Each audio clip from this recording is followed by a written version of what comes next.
Welcome to TeamTalk from Team Kinetic, the podcast that takes a deeper dive into volunteer management with me, Chris Martin. Welcome to TeamTalk from Team Kinetic with me, Chris Martin, and from this week we'll be extending your podcast hosting team to welcome Imo Greatbatch.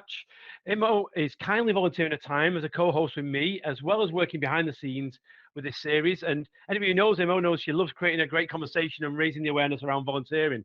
Imo comes with loads of knowledge and experience. He's currently the head of volunteering with England Netball. Welcome to the team, Imo. Thanks, Chris. I'm really excited to be here, especially with today's guests. Really big passion of mine is volunteering, so I can't wait to get into some of the stuff we're going to talk to our guests today. Okay, so TeamTalk is the podcast that dives deeper into the world of volunteer management, and we'd like to get to know the people who make volunteering happen, why they do it, how they got there in the first place, and what they want to see change. And if you're new to listening to the podcast, welcome. And if you've listened before, welcome back.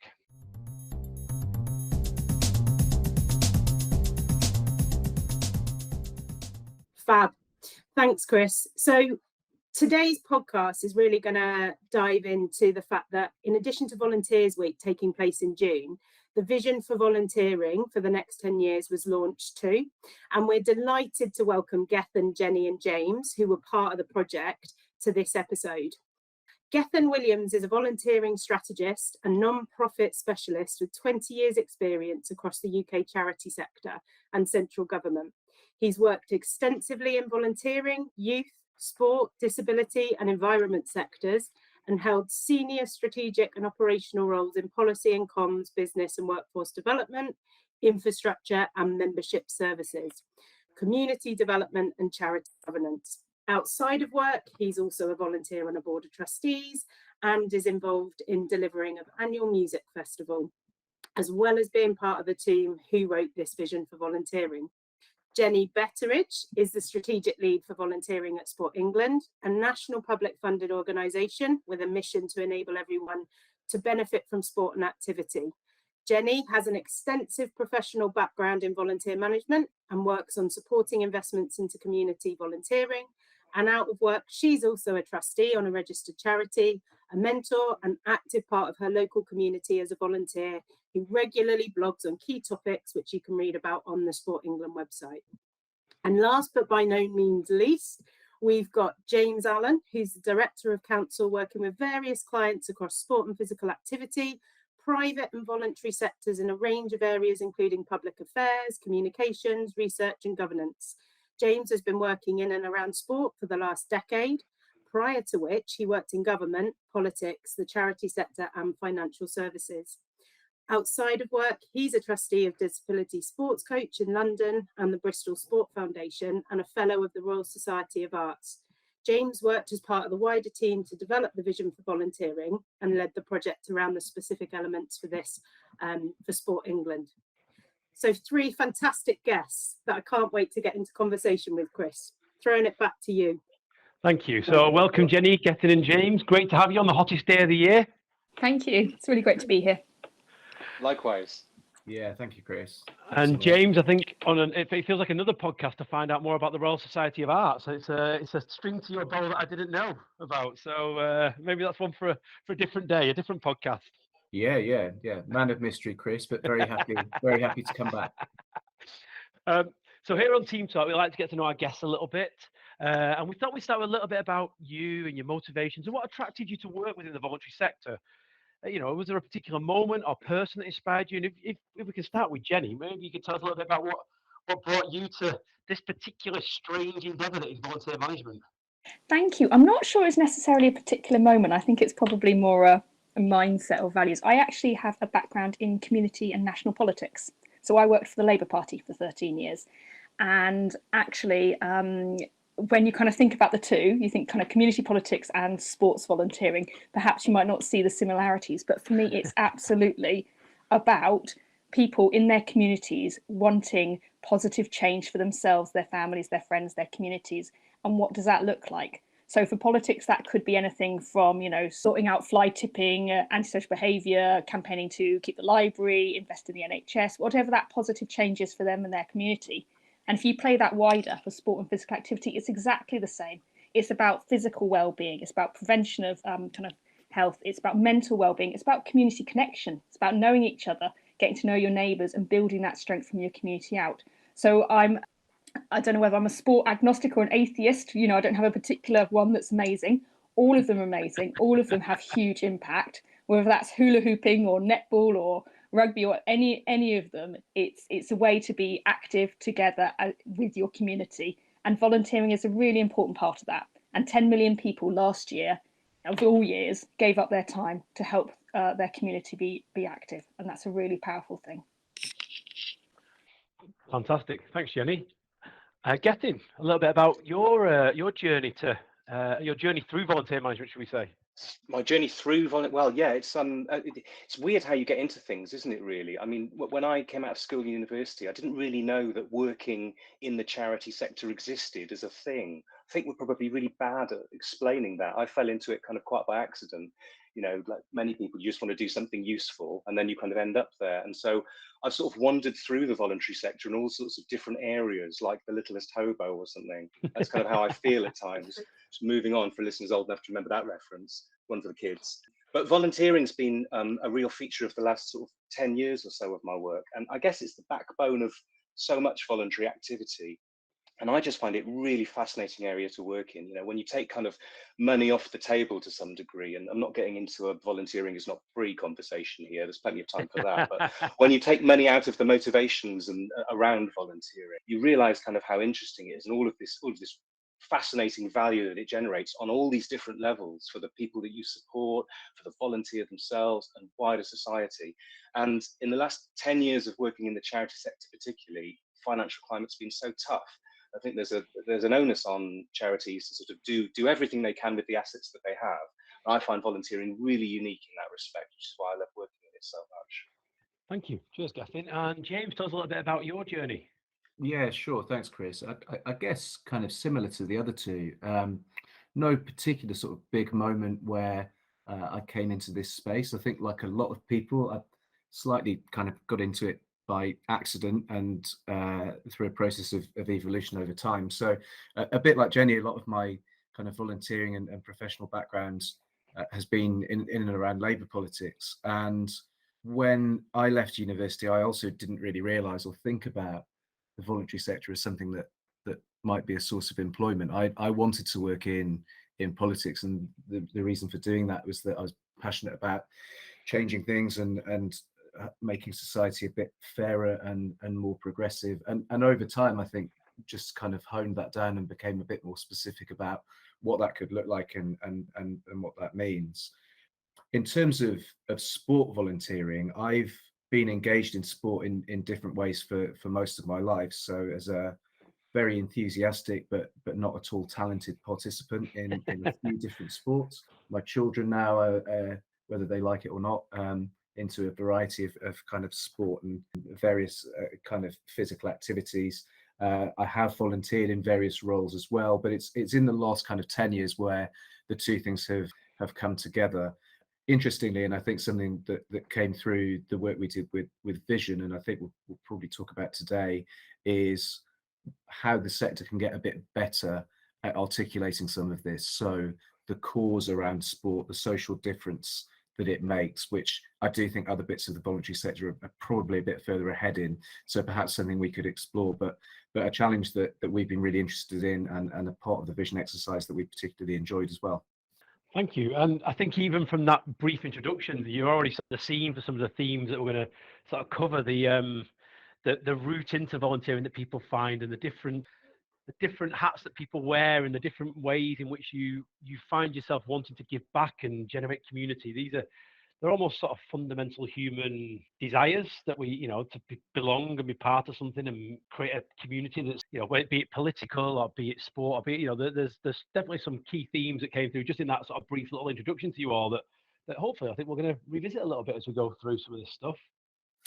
Yeah, definitely, Chris. And I feel like that was a perfect segue, as if we knew we wanted it to lead us into the vision for volunteering. And I think for those listening, we need to navigate. We feel like we've got a bit of a TeamTalk party going on here with all five of us. We feel like this is quite ambitious, having three guests and two co-hosts on a podcast. So in relation to that vision for volunteering, it kind of set out that big question of how does volunteering need to adapt by 2032? And if I take us back to that day that we were in Birmingham NEC, where there's going to be an exciting sport event later this year, but for the Volunteer Expo, where it was really publicly launched, and I know we got to see each other there, we just sort of wanted to dive into that. Was the public promotion, but there has been an iceberg of underwater activity and kind of getting it to that point. Why is it important to have this kind of vision for volunteering and ask those big questions? And Gethin, can we start that with you? Great question. It's important because there's a real moment here for volunteering. We have these fairly rarely, and I think when they come along, it's our duty to mine them a little bit and see what we can get out of it. When you look into the vision, you'll see there's 5 themes there. The first one is awareness and appreciation. I think there was a strong feeling from everyone working behind the scenes on the vision, under the water in the iceberg, if you like. The moment that we've just been through in the pandemic and the role that volunteering played and the contribution that it made was so vital that it deserves to be kind of crystallized and understood a bit better, really, and figure out what we take from that we want to keep and retain and build on, and what it gives us the opportunity to leave behind in our practice as well. The vision talks about that in several areas too. So I think it's important because it gives us the responsibility to do something like that and to make sure that I guess society understands that contribution, but also from the individual's perspective as well, that everybody understands what volunteering can do for you in terms of your own well-being and your connection to something bigger than yourself, as you just illustrated as well. So I think there's a lot of that tone that comes through the vision, and I hope if people have had a chance to read it so far that they get some of that. But that's why I feel it's important. Thanks, Gethin. And just to let those listening know, we will link to the Vision for Volunteering if you've not seen it, so you know where to find it in the podcast notes. But Chris and his team have got all of that expertise. Moving over to Jenny then, what does the current landscape for sport look like, and why is this vision so important for that sector? Gethin's absolutely right when he talks about this kind of crystallising of a moment. I mean, we've obviously just spent the last 2 years in a global pandemic. But even before then, there was change going on within sports volunteering, where actually we were seeing sort of falling in numbers, kind of if we're looking at hard count of people who were giving their time, but also how people gave their time were changing. And at the same time, there's that sort of societal backdrop of a sense of role of technology, how volunteering fits within people's lives, a sense of what are the tasks and roles that they're doing. And as a sports sector, we're relatively traditional and, in the nicest possible way, hierarchical. Clubs are often organised by a committee. There's a number of set roles. There's a number of sort of things that sit within it, which has worked really well for hundreds of years. But things are changing up. So there was already a sense of change within that. And then particularly if you overlay things such as kind of diversity and inclusion, and a way that we actually want to kind of invite more people in to the power and the magic of being involved with your local community sport or activity group. So if you kind of combine those sort of things, as Gethin said, it's quite a heady moment. So what does this mean for sport? And actually, where does sport share a huge amount of similarities with the wider cross-sector of volunteering? Because actually, I think we'd want to move away from a place of thinking that sport's separate. The challenges and the opportunities are there for us all, particularly around equality and diversity. And in fact, that's one of the other strands that Gethin recommended, but also things like collaboration and how you work and doing things differently so that we move, on an individual level. Volunteering doesn't exist in isolation. I am a volunteer, but I'm also a multifaceted, deeply interesting person, but it fits with all my other bits of life. And likewise, volunteering as a concept needs to fit within society. As Gethin says, we want to get to a place where everyone feels it's a natural and easy thing to do, where skills development flowing into careers or flowing into, health and well-being, there's a whole range of connections. And again, collaboration is another of those strands. So I think you're right, Imo, this is an exact moment in time where for the sports sector, it's a chance for us to look at ourselves, re-energise and collectively reach out and work with other sectors so that we can move towards that exciting future. Definitely. And I think from when you go onto the kind of website and the way you've presented the vision for volunteering, James, this one's coming your way, so to prepare you.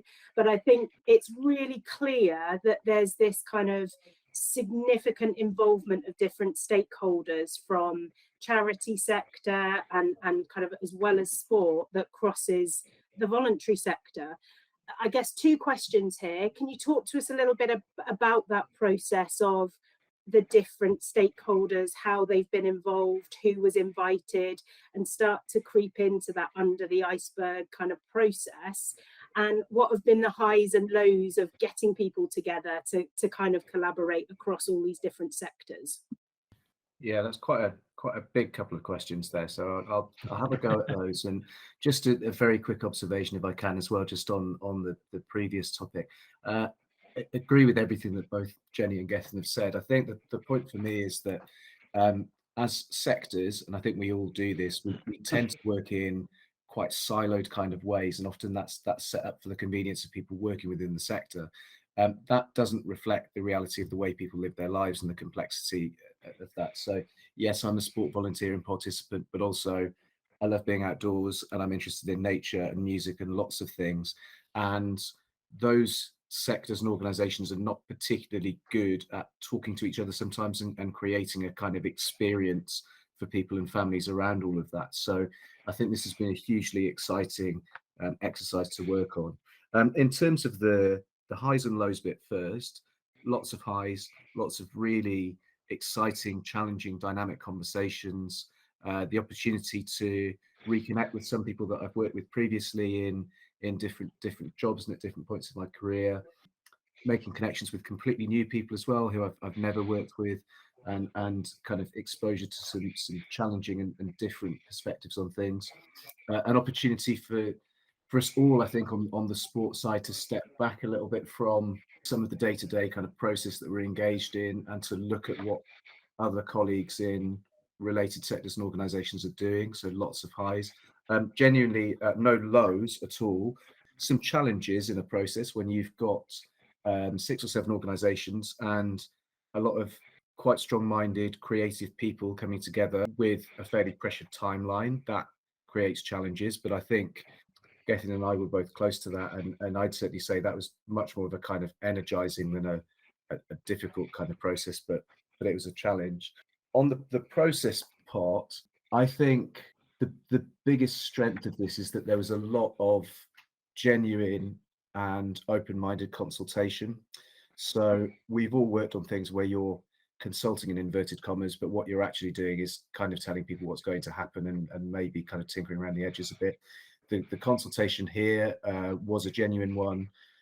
We started with a completely blank sheet of paper, which was a bit scary when we were looking at that blank sheet of paper, but gave us an awful lot of freedom and latitude to be creative.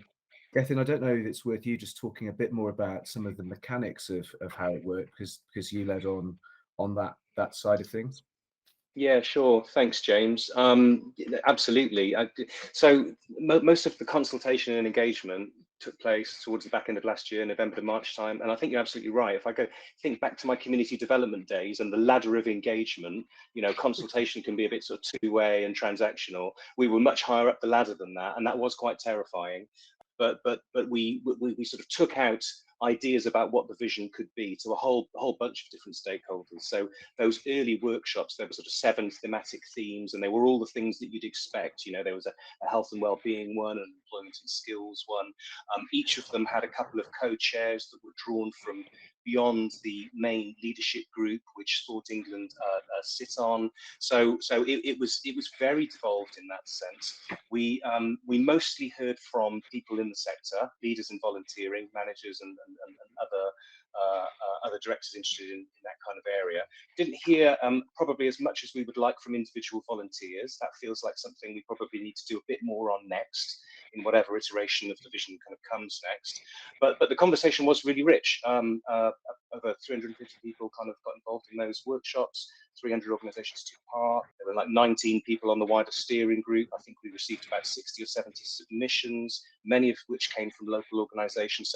So people put their own concepts forward as to what the vision should be. And then James and I and others had this kind of like horrendous but really privileged job of trying to sort of sift through all of that and figure something out. And well, you can see the end product of that now, but all of the partners involved, especially on the leadership group, I think have been really keen to stress that it's the start, not the end.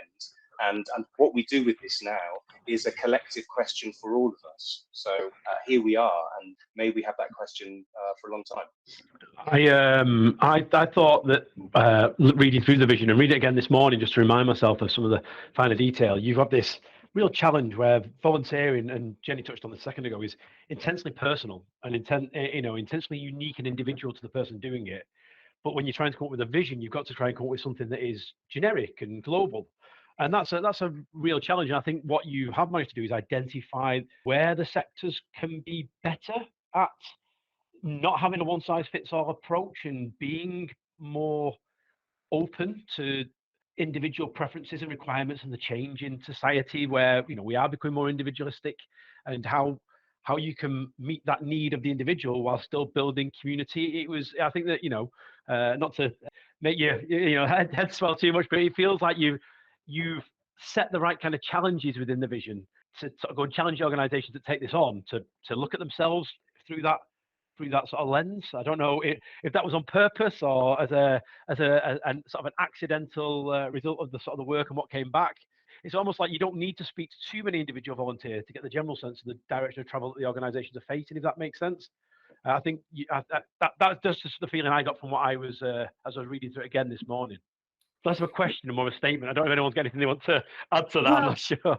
It's really funny you say that, Chris, because I think one of the terms as a volunteer manager, and I don't know what you in the room feel, but I often see myself leading volunteers as a conductor of perspective.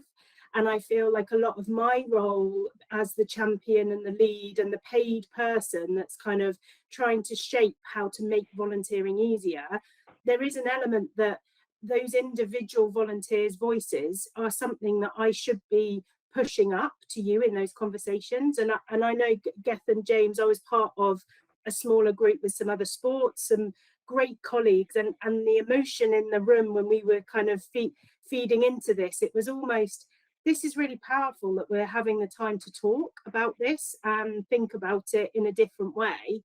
So I think the question sort of back to you is, how have you written it in a way that creates a different kind of movement and addresses some of the things that Jenny talked about around nurturing that better collaboration between sports organisations, and also how it's going to trigger positive change in this space over the next 10 years? It was a great session. I remember really clearly the one that you're talking about with you and various other volunteering leads from NGBs, and I really enjoyed it. One of the things that really struck me is that a big part of the job, it seems to me, is doing what you say. It's collecting and amplifying the volunteer voice within the organisation and within kind of the sport community as well, which suggests that maybe we all need to have a slightly different conversation, given that we all say all the time, sport simply can't happen without volunteers. But I wouldn't say they're always front and centre of the plans and conversations that we have. I guess in terms of the way it was written, we had lots of conversations about that, spent a lot of time both on content, but also on tone as well. So the intended tone is supposed to be a mix of, I guess, kind of celebratory, so acknowledging and celebrating the amazing stuff that's going on out there. Also upwardly challenging as well, so encouraging those in strategic leadership positions to recognise and take on some of the challenges that we're highlighting. But at the same time, it's intended to be optimistic and forward-looking as well, because we found through the exercise a huge amount of enthusiasm for greater involvement, a greater distribution of power, for people in communities to have more control and influence over their lives. Some of that, I think, does relate to age and is generational as well. That's not to be dismissive of older people who are very active and engaged, but particularly I think there is an expectation amongst younger people that they will shape their own destiny. So that's the kind of balancing act that we've tried to strike with the tone. The kind of challenge as well is that we want there to be at least something in there that everyone reading it will recognize. So we want something that will resonate with the huge breadth of organizations and people that we spoke to. I think we've done a good job of that, but the real challenge now will be to see what happens next. So how people are actually able to interpret that and apply it in their own organizational context, to take on those challenges and to turn it into concrete action as well, to make sure that the conversation that we're having in 18 months time, 5 years time, 10 years time is very different, and we're reflecting back on what's happened.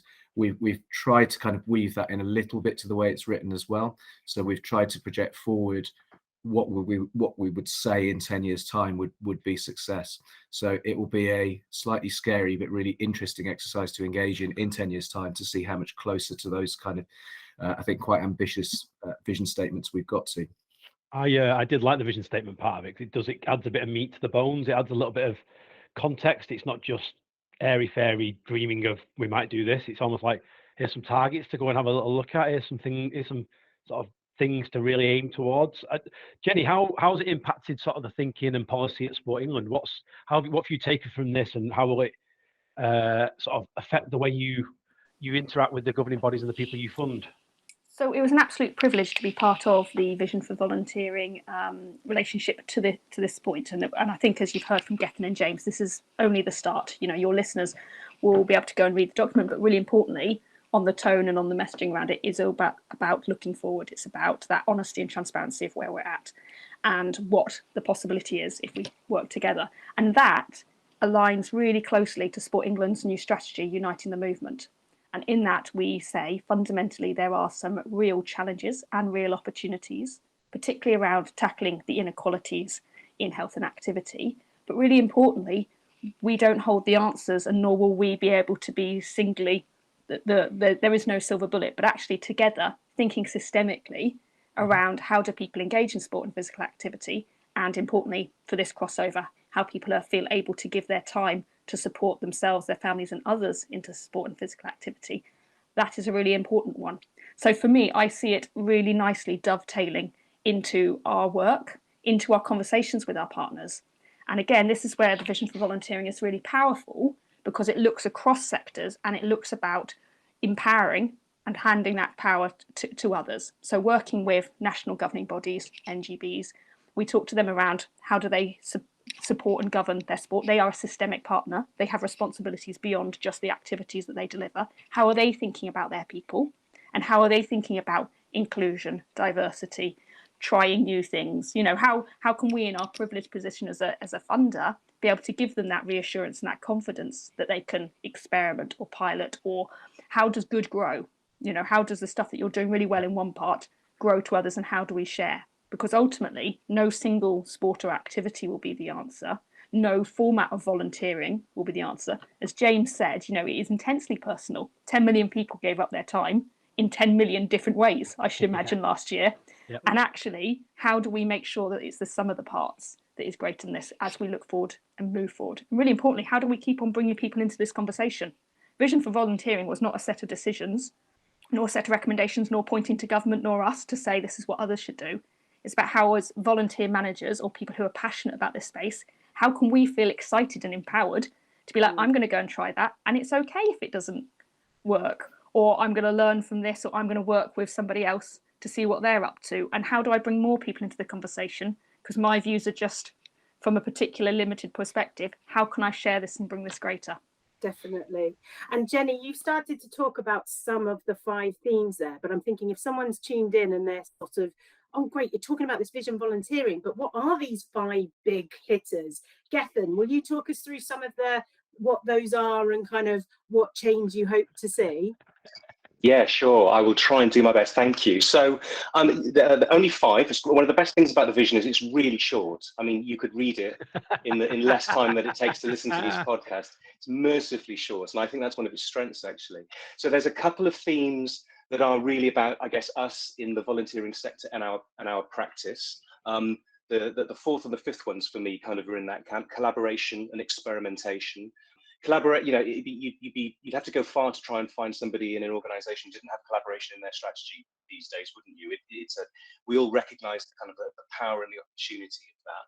Collaboration in a volunteering sense, I suppose, speaks to some of the lessons from the pandemic, where organizations sort of, you know, left their silos at the door, rewrote their processes overnight, became a bit more trusting perhaps, worked with others and sort of saw how that went. And there was lots of positives that we can take from that. So experimentation is in a similar vein, really. We did a lot on the hoof during COVID that we probably wouldn't have done in normal times. And there's a bit in the vision which talks about, I guess, not reserving these kinds of opportunities for times of crisis and trying to sort of build in that culture of collaboration and experimentation more often. So there's definitely stuff about practice in there. The awareness and appreciation theme we've dealt with a bit already. That's about raising the consciousness of volunteering in society for what it can do, and for the people that kind of take part in it. There's a really interesting theme around power, which talks about the power that volunteers have and tries to encourage us in the sector to almost redesign volunteering around that a little bit. So it's going from top down to bottom up. It's going from more of a workforce model of volunteering, where volunteers feel like a bit of an extension of our paid staff at times. They do things that we decide are important, to try to flip that on its head and recognize that volunteers bring an awful lot of power and legitimacy with them, as well as brilliant ideas a lot of the time, because they have this unique view of the world, being sort of in between different types of customer, I guess, and really make the most of that. And that's the sort of challenge in practice sense. Probably the most a kind of interesting one for general audiences, I think, is number 3, which is equity and inclusion. And what I really love about this is that it tries to take volunteering into a very different type of conversation to one that it's used to. So I think equity and inclusion is something that we're all invested in. We're all trying to create a more equitable and inclusive society throughout our organizations. But this vision really looks at what contribution volunteering can make to that. And it's linked to the power one because it sort of starts to think about how power is distributed within organizations and what you give to volunteers, or what spaces you encourage volunteers to move into to see some of that power. And it says, look, if we're going to practice as a sector greater equity and inclusion, volunteering can be a really brilliant medium for that. So it's fascinating because it's not necessarily talking about volunteering as an end in itself to do things for people or for society. It's encouraging us to think of it as a practice and a way to actually bring greater equity and inclusion into our organizations through a sort of distribution of softer and harder power. So these 5 themes for me, the easy thing would have been to write a vision which said we've just had volunteer responders, health and social care is the big opportunity for volunteering, let's spend the next 10 years doing that. We haven't done that. We've got these 5 themes, and for me they feel like the big winds that are blowing through volunteering, and they encourage us to say, well, how are we going to kind of harness these or adapt to these or make the most of these? And that's how I would encourage people to think about it, I guess. The power theme, when I saw that when the vision came out, I've got to say I was really chuffed that had made it in there. It's something I've been harping on about for 15 years.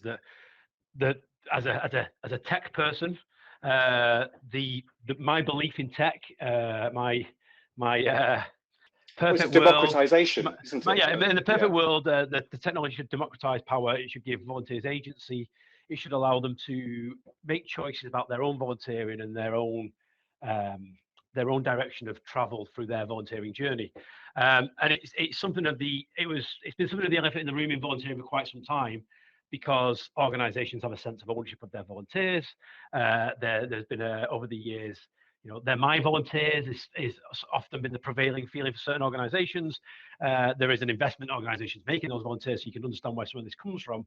But there has been a fundamental lack of understanding that if you can make it about the volunteer and empower the volunteer, that you can unlock this amazing resource of people being creative and doing things for themselves. I had a really interesting conversation at the gathering up in Scotland on Wednesday with a gent from the BAME community who set up an organization called Beards and Boots. And he was I think he was a Bangladeshi gent, and he decided to take his kids walking. And then he took his brother, and then there's a couple of guys from the mosque. And before you know it, they've now got 500 or 600 people going out every week doing outdoor adventure type activities. And it's a community doing it for itself, to itself, not being done to, and he found it quite hard to set up as an organization because he didn't understand the power structures. There's those kind of systemic issues that are in place. And coming from it from that side is really interesting in power. And then coming from the other side, where we're in this weird political situation where people are scared of the word privilege, scared of the word power. You know, it's the most interesting and most controversial part of the vision. I think it's the bit where the biggest change can happen. But it's also the bit where you may end up on the front page of the Daily Mail if you're not careful. So it's I'd just be interested to see what other people thought about that on this, because it does feel like for it to be acknowledged so clearly is one of the clear strands, rather than it just being a sort of a background thing we have to acknowledge. It was really quite interesting, I thought. I'll just maybe read a bit of the power one for you to give you a flavour, because I think you're right, Chris. I think it can feel like a threat to volunteering, because it's a threat to sort of the way we do things a little bit, and I think many of us probably have quite a sort of tribal take on volunteering, probably based on our earliest experiences. You know, this is volunteering and that isn't volunteering. We often have conversations with people who might say things like, well, you know, employee volunteering isn't real volunteering because it's through a private sector company or something like that. And we're trying to get away from some of that. The actual text of the power one, I don't think is that controversial. I'm going to reach a bit here. A future where the power of volunteers and communities is recognised and supported, where volunteering is understood as the community taking action, often enabled or supported by organisations, but not always driven or generated by them. So it's this idea that, you know, we are their enablers rather than they are our volunteers. And for some people, I guess, you know, this feels like, oh, you know, just doing something for the sake of it. But for me, it's not just the right thing to do. It's a really strong business case for this as well, because you get far more out of your volunteer contribution if you would really empower them to do things in a way that really inspire them. And if you try that, you'll see exactly what I mean. And many volunteering organisations are already doing so. So I hope it's not too much of a threat, but I understand where that comes from. And it's massively interesting. Sorry, Chris, I feel Okay. like this is where we could develop a whole nother podcast on each of the 5 strands of vision for volunteering. But it's interesting that a behaviour or value that a lot of organisations try to champion is around empowerment, yet there is this fear around giving trust around that power model. And I guess, what do you think organisations can do? Or Jenny, is there anything from sport that you've seen done really well where that has actually been nurtured and that power element has enabled brilliant things to happen that possibly have given people a confidence that sometimes letting go is okay and it will be okay? I don't know whether you've got any examples from some of the research that you've collected through the pandemic and the innovation there. Yes, in fact, you're absolutely right, Imo, that often, a little bit like James spoke earlier about the fear of the blank page, is actually, if you were starting on this, you think, oh my goodness, this feels really daunting. But actually, there's loads of really good practice. And it starts with trust, and it starts with authenticity, and it starts with your values as your organisation. And actually, we have seen some great things through the pandemic of organisations, clubs, grassroots groups, kind of changing things up and doing things slightly differently. But we've also, across the last 3 years now, been partnering with I Will around youth social action. And this is the perfect example. You know, as a sports sector, we've actually been really good about involving and trusting young people, you know, the number of young coaches and the like. But actually, this takes it a step further. And this works with partners who are often not those who you traditionally work with us. And actually saying, start with the young person. And the point of youth social action is it's responding to a community or felt need. So it's almost starting with them and saying, what is the challenge or what is the opportunity that you see, and then support them through it. And my colleague Kristen Natali has just published the evaluation of this, and I'm sure I can give Chris the link to put to alongside this, which actually shows some really simple things that you can do to involve, and it's not just for young people, it just happens, this example was, young people and volunteers in what is the challenge, what is the opportunity, and therefore the solutions that come out of it are amazing, and the work that you collaboratively do to get there. And actually, this can be anything from, you know, in the case of our Potentials Fund, which we did with I Will, anything from older children mentoring younger children through particular key moments, like the primary school to secondary school move. It could be girls getting together to explore kind of what it means to be safe in public spaces and what physical activity can do that around bullying, body image, peer pressure. It can be anything from, creating opportunities to align with other agendas such as the environment, or helping people move into space, outdoor spaces they're not used to. So there's loads in there, and they're all really exciting examples. But actually, at its heart, it's something really simple to say. Just start with your people, be people-centric, and think about who would like to be part of this. Open those doors up and bring it in. And I know, Emma, you've done a huge amount of work with netball to actually bring this to life. Thanks, Jenny. And I feel like that might be another podcast in itself as well, Chris. But I think so. Our oyster, eh? I think when we've seen this successful, it's almost like there needs to be a culture of saying yes rather than saying no. When someone comes up with an idea, it be it a local authority or a facility owner or wherever it happens to be, there needs to be that culture of being able to say yes to it rather than looking for 10 excuses to say no to stuff. James, what do you think? Yeah, I agree. And part of it just reminds me of the COVID example. So I know we don't want to dwell on that excessively, but and I also know I'm biased because I'm the trustee, but just thinking about some of the work that we do in Bristol, the scale and the pace and the urgency that we worked at during COVID, and also the really kind of seamless partnership working, which hadn't always been easy, that happened, was incredible. And some of that's been able to continue. So that principle that actually, if there's something that needs to be done, let's get on with it, rather than let's construct hundreds of reasons why it's too difficult, it is absolutely a lesson that I think we can learn. On the PowerPoint as well, this is probably the theme that we found most difficult to write, and for me, I think it's the most important because everything flows from it. So all of the ambitions in there around being a more equitable, inclusive and diverse sector, all of the ambitions around more natural collaboration, being more responsive, all of that has to flow from a more sustainable and a fairer distribution of power as well. Without kind of betraying too many confidences, I think that's the one area as well where I detected a little bit of pushback from, frankly, those who hold power at the moment. And what does that actually mean, and what will that look like? I think you probably have to go a long way to find someone who doesn't agree in principle that power isn't very fairly shared. When that comes down to, this is no longer a theoretical conversation and I might actually have to lose some of mine to give it to someone else, that's where it becomes a bit more challenging. But for me, if that becomes a real thing and not just an ambitious kind of statement, then that will be a huge success in this exercise. From my perspective, and I'm only one of a team of writers, it is a bit challenging, and it's meant to be. And if it's a little bit scary for some people, then I don't think that's a bad thing, because it really is an issue that needs to be addressed.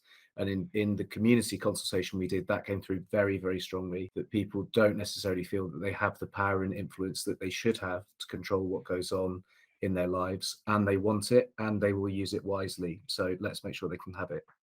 Well, and James, I think that you raise a really good point, because I think there's a tendency that with the word power, we can get stuck on the top of the tree and that kind of devolving power from the top. But actually, there's a huge element of how do we give individual volunteers the power to remember they have a choice in volunteering, and actually sort of, again, without disclosing individual conversation with volunteers, but in my kind of role, talking to netball volunteers, there's a number of netball volunteers doing 3 to 5 roles because they feel they have to, because if they don't do it, then there's no one there to do it.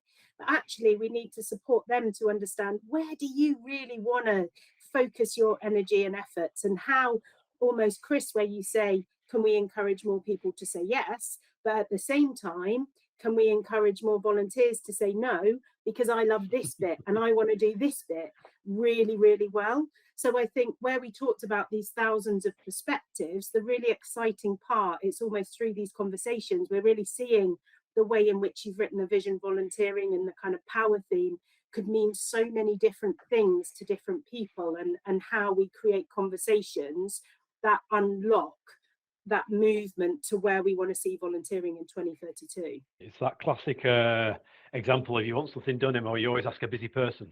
That's You know, it's the unconscious bias, so they know what they're doing. Let's go and ask them to do a bit more, because I know I'll get it done if I ask them. And it's you know, real life gets messy very quickly, doesn't it? You know, and I guess that's kind of where I'd like to finish. Really, there was some targets set in the vision. How do we turn the vision into actual? What's the next? Not the sort of the next big picture steps. What are the specific things that can happen over the next 12 to 18 months that start to turn some of these things into reality, so it doesn't end up another nice strategy on a bookshelf somewhere? Because I know it's not a strategy, but why do we turn it into strategy, then tactics, and actually stuff we can go and do? I'll jump in on that one. You're absolutely right, Chris. The point of the vision for volunteering is it's not a strategy. There's not a task list that needs to be ticked off, but instead it's about how do we build a connected movement of individuals and organisations and communities who are absolutely like, yeah, this, I see this, I want this. So I guess the first ask to your listeners is, if you haven't yet, have a little read through the website, have a little think, and really importantly, just let us know, or start that conversation with someone else. You know, hopefully there'll be things that you agree with, but also I hope there'll be things you disagree with. What are your ideas? On the website, we're asking for individuals and organisations to I'm going to say pledge, but yeah, I guess it's a pledge. It's a commitment. What does this make you feel you want to do? What are those first steps? And this can be big, or it can be really small. And this is where we want the conversation to grow. So these next 6 months are about growing this conversation. And then it's also about, in your day-to-day work, what is it that, in light of having read the vision, what are you thinking of? So if you're a volunteer manager and you're just about to do your annual survey, what's the lessons from this that can help flow into that? Or myself, I'm working with colleagues as we kind of look at delivering our strategy. Where does the role of a person-centred volunteer approach really fit in? Where does tackling inequalities, what does that mean for our volunteering space? So actually, I think for me, it is that about growing that conversation, growing those connections, and also, you know, I'd definitely be really keen to hear from anyone in the sport and activity sector who wants to chat about this, or who has had some thoughts. You know, it's not the consultation is done, thanks very much. It's how do we keep this conversation going, and what are your ideas, and what are you doing, and what are you learning, and what's not worked well, and what's been great. As I said earlier, how do we help good grow? I love that. It's not as maybe in the past some of Sport England's projects have been, shall we say, KPI driven. This is sort of much more up my street of how do you make good happen? You know, it's not we need this many people doing this many things at this many hours at this many time. It's tell us your stories. Let's build a movement, let's build a narrative. It sort of sits much more comfortably with me as a man that's filled in an awful lot of paperwork in the past for Sport England funding. So yeah, this is brilliant. I love it. Fantastic. Gethin, James, what would you love to see kind of listeners do, or even what's your personal and professional commitment to the vision? I'll jump in quickly there. That's absolutely everything that Jenny said. But I also think that the answer is kind of up to us. Or you're right, Chris. I think it will die if nobody does anything with it. I think we've given a lot to think about, and there are 5 themes there that people can start to weave into their own strategies and programs. And if you're in a local organization or a national organization or any volunteer involved in organization in any sector really, one thing you might want to do to sort of figure this out for yourself is have a go at a bit of an exercise that we did in putting the vision together. And you can see this on the website. It's called the 3 Horizons, which is some sort of management tool. I hadn't come across it before, but it's quite useful. And it asks you to consider 3 different sort of change scenarios, I suppose. And the first one is themed around sort of business as usual. And in moments of pressure or change in any area, volunteering for our case, you see certain things kind of dying or on the decline. They come under pressure. And we gave some examples of what these things might be, the concept of a volunteer army, or sort of paint a fence type CSR volunteering. Then you have a second curve which deals with disruption, and that might be something like COVID, or perhaps even, you know, the role of a new technology that kind of breaks through. And then you have this third curve, which is sort of emerging futures, and this is sort of where the vision is going by 2032. What would we want to be on that curve? So have a look at that graphic, because it's a really nice little exercise to do in your organisations. What would we put on each of those curves for ourselves in our own volunteering programs? The ones that we've done in the vision are just illustrations. They are not the results of consultation particularly. They are just things that people talk about in volunteering that we use to sort of make a point. But figuring out kind of, you know, what you think needs to go from your program, what's interrupted your program, and where you really want it to go in the future, is a really healthy exercise that we can all do. Yeah, it's an interesting one about KPIs, because everyone that's worked with me has heard me moan about KPIs almost incessantly for the last 20 years, and how we're all obsessed with them and we spend all our time kind of making up and then hitting targets rather than doing what we're supposed to. But it was interesting that actually operating with none at all, I found just a little bit nerve-wracking sometimes. That, Yeah. How are, we don't need to overload this, but how are we going to know? And I think the answer does lie in organizations and individuals taking personal responsibility to set their own kind of targets and ambitions around it. I think the question around what we're going to do personally is a great one as well. And I thought about this a bit. And the thing that I'm going to try and do is again around this theme of power. And as someone who has some relative power in some organizations, I'm going to do what I can to make sure that we are spreading and sharing that appropriately, and also in my paid work as well, work with lots of organizations who engage with communities or communities of practice in different ways, but I'm not sure they're great at handing over rather than harvesting power.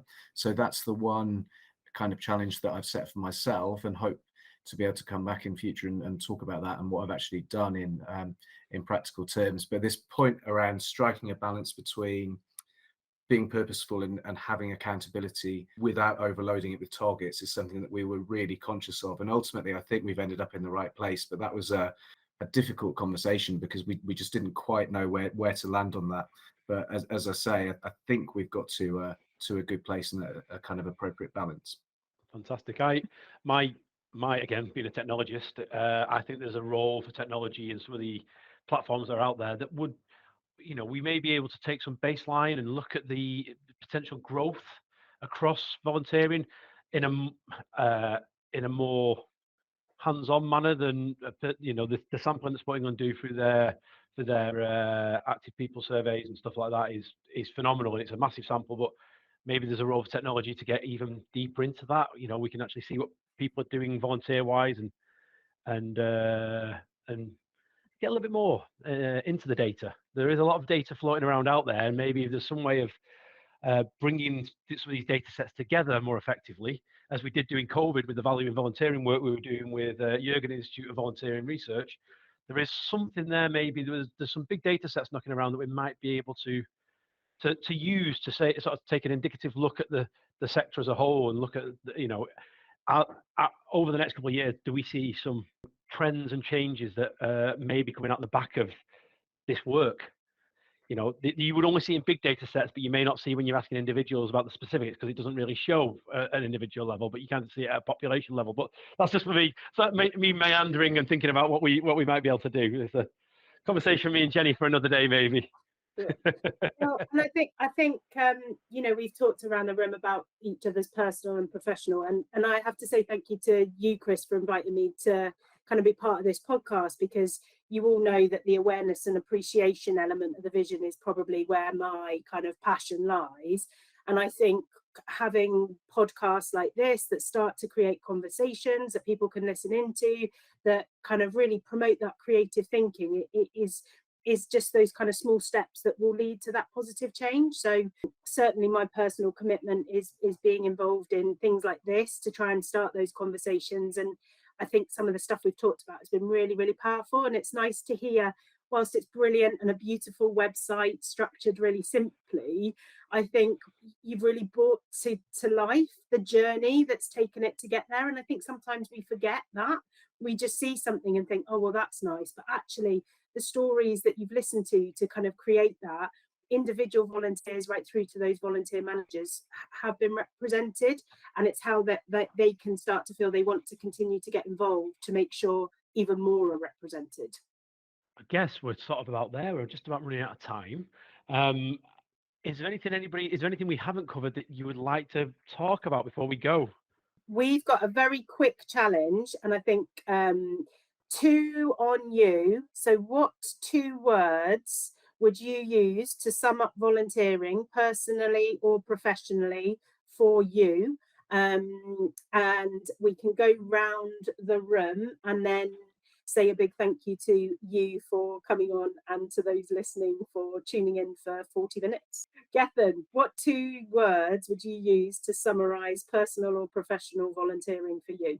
Wow, I love these questions. Really, I'm gonna cheat slightly because there's a hyphen in between. I'll say life changing. Can I get away with that? Okay, I really yeah, think you can. so. Yeah. There's nothing else like it that you can do. There really isn't. James? My first one's fun, because actually something that came through this exercise again, and again I've talked about this quite a lot. It is kind of meant to be fun. That doesn't mean it's all frivolous and easy and that we're not dealing with difficult issues, but actually it can be fun sometimes, and there is a danger of sucking all the fun out of it. So fun is the first. The second is it's challenging, and I mean challenging in the sense of challenging kind of preconceptions and views. People that I engage with through the volunteering work I do are very different to the majority of people that I work with professionally, and it takes me out of quite a comfortable, potentially quite insular, and probably pretty middle class kind of professional bubble to actually engaging with a different group of people, and a group of people who frankly are delivering inspiring, amazing stuff that I really couldn't do all of the time, and often doing that balanced with some pretty challenging personal circumstances and caring responsibilities and other things too. So fun and challenging are my 2. There are lots of others, but yeah, let's go with those 2. Yeah, don't use any more because you put Jenny under more pressure. Yeah, I'll steal any remaining words. Exactly. I am in awe because I'm not a particular wordsmith, so I'm discovering around here. I first of all, connected. Similar to James's point about challenging, it absolutely helps me be connected with others. And my second one, I'm going to say identity. I once toyed with the idea of when you do your little blurb or even your dating profile when I'm a bit younger, would you put in there that you're a volunteer? But I see this as a part of my identity. You know, I'm a member of a trade union, a political party, my local library. You know, it doesn't make me sound fun, but it is fun and it is an important part of my identity and values. So I'm going to leave it there, and your listeners can go away and make of it what they will. Amazing. Well, I've really enjoyed talking about this, and I feel like we could have gone for hours more, but a huge thank you, Jenny, Gethin and James, for coming on and being part of this sort of first series. And Chris, hand over to you to kind of do the roundup. Well, again, I can only say thank you to you all for spending a little bit of time with us. I think we're on episode number 6 of the podcast, and it's been a real pleasure with everybody that's come on to have these kind of conversations. It's nice sometimes to spend an hour talking about this stuff in a sort of an open forum like this, and it helps sometimes remind me of some of my feelings and thoughts about the sector and why I do it. You get bogged down sometimes in the day-to-day of it. It's quite nice to have these sort of conversations. So I really appreciate you all spending the time with us today. And Imo, I'm looking forward to doing a few more of these and chatting to a few more people. We've got a couple more episodes planned. That's it for this week's episode, guys. We hope you enjoyed the podcast. If you did, please leave a comment below. You can always get in touch at pod@teamkinetic.co.uk. That's pod@teamkinetic.co.uk. If you've got any guest suggestions or things you'd like us to talk about or anything like that, we'd love to hear from you. And if you haven't liked or subscribed, then please like and subscribe. And thanks again to all the guests. And I look forward to speaking to you all soon. Take care. Bye-bye.